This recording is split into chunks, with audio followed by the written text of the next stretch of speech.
Hoy tenemos una inmersión a fondo en un caso de estudio que hace colisionar frontalmente la ciencia médica con los fenómenos paranormales. Sí, y es una colisión de las fuertes. Totalmente.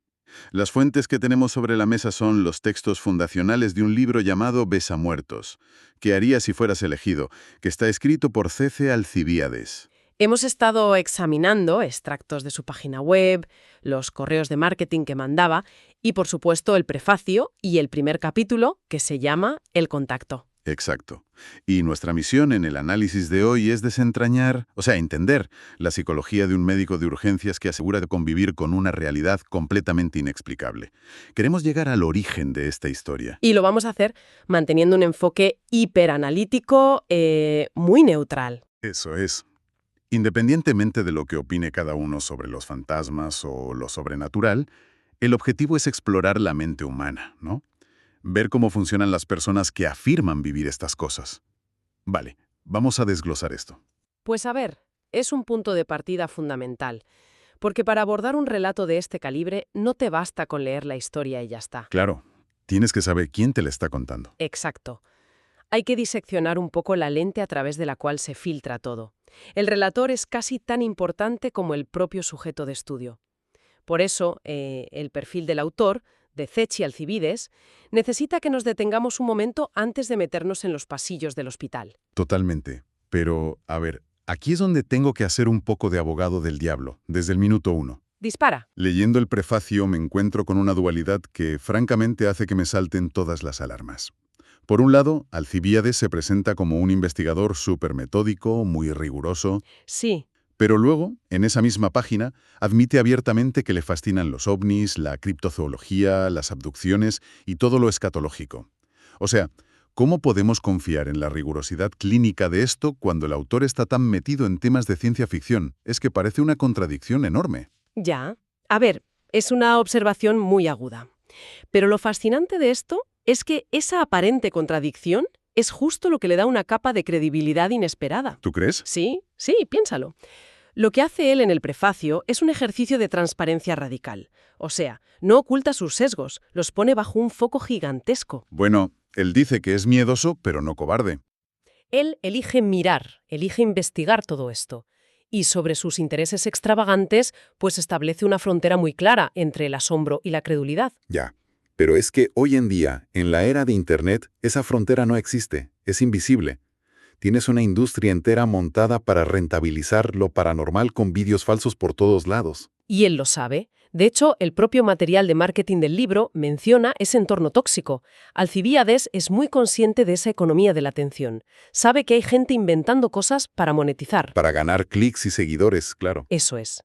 Y en lugar de mirar para otro lado, usa esto como base para su método. Él pide a sus lectores que no apaguen el cerebro, que usen la lógica para separar la fantasía de lo real. Entiendo. O sea, yo me lo imagino no tanto como el típico creyente ciego, sino casi como un filtro de agua muy fino, ¿sabes? Un buen símil. O como un enfermero de triaje para mitos de Internet. Su mente es la sala de urgencias, y cuando le llega una historia de fantasmas, aplica un protocolo. Evalúa, descarta lo que es un fraude evidente para ganar dinero y solo deja pasar lo que de verdad tiene constantes vitales que no puede explicar. Esa analogía del triaje es perfecta, porque de hecho, su gran temor no es tragarse un fraude. Su mayor miedo, y lo dice tal cual, es ir por la vida pensando como un robot. Madre mía, qué gran frase. Sí, quiere mantener viva la capacidad de asombro, pero blindada con un método empírico. Al ceder a la audiencia el papel de juez final, paradójicamente, le dan muchísimo peso a su libro. Porque no te dice, tienes que creerme. Exacto, te dice, analiza esto conmigo. Vale. Y para que ese análisis funcione, para no ser un robot, necesita salir de Internet y pisar el asfalto. Necesita un escenario real, de alta presión. Y resulta que lo encuentra gracias a su propia familia. Así es. Dejamos la filosofía y nos vamos a la crudeza del mundo real. El proyecto original de Alcibíades no tenía nada que ver con buscar a una sola persona. No, él quería hacer una antología, recopilar mitos urbanos. Quería vivencias de enfermeras en hospitales. Sí, en concreto en el área de urgencias. Todo porque su hermana es enfermera en un hospital de la zona oriente de la Ciudad de México. Y aquí es donde la cosa se pone realmente interesante, porque ella le dice unas palabras que cambian todo. Le dice, ahí está la acción, ahí está lo bueno. Exacto. Y quiero detenerme ahí un segundo, porque elegir un hospital no es simplemente poner un decorado bonito. ¿Qué va? Si conectamos esto con el panorama general de la psicología sociológica, la elección es brillante. Un hospital en la zona oriente, en una ciudad tan inmensa y caótica como Ciudad de México, es el epicentro de la experiencia humana al límite. Urgencias es una frontera literal. Es un umbral de membrana muy fina entre la vida y la muerte, sí.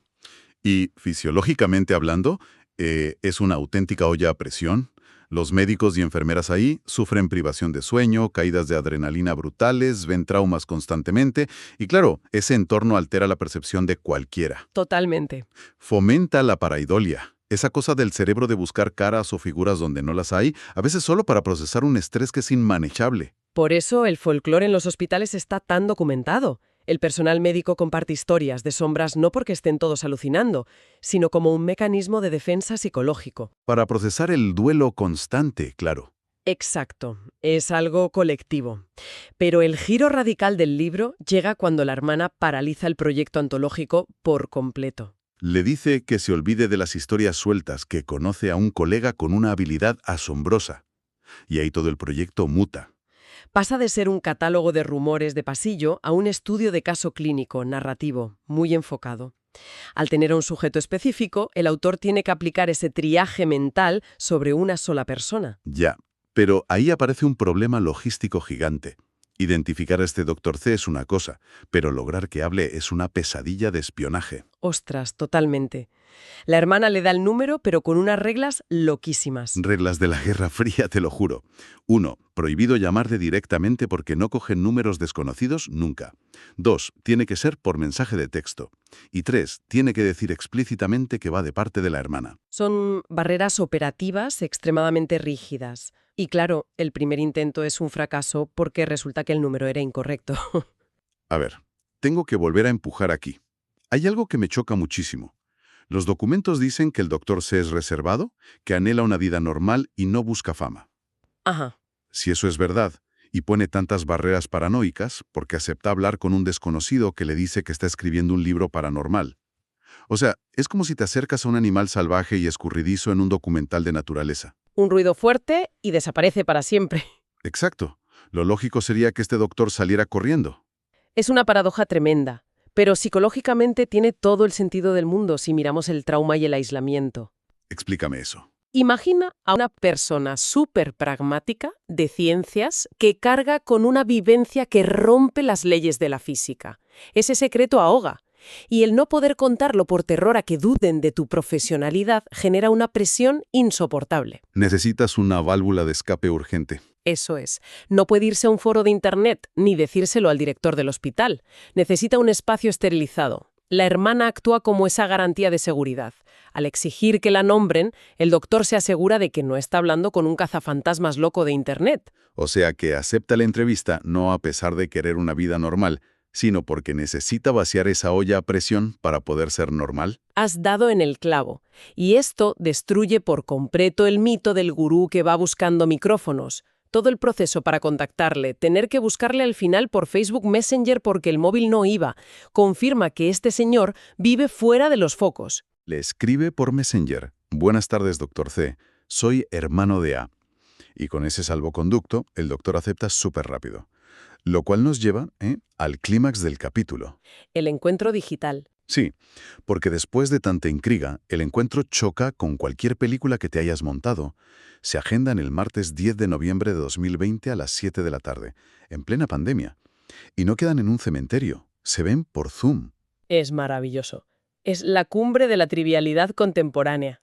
El contraste es de locos. Alcibiades abre el ordenador y en vez de ver un espectro, recibe un mensaje de texto en el móvil que dice «Dame unos minutos en lo que entro a la sesión».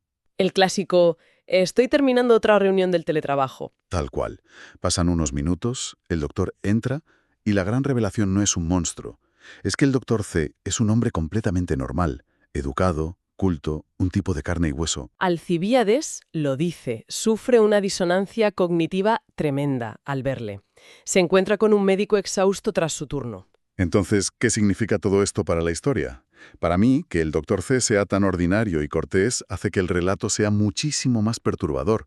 Si aparece por Zoom con una túnica mística y velas, apagamos y nos vamos. Habría sido un fraude ridículo, claro.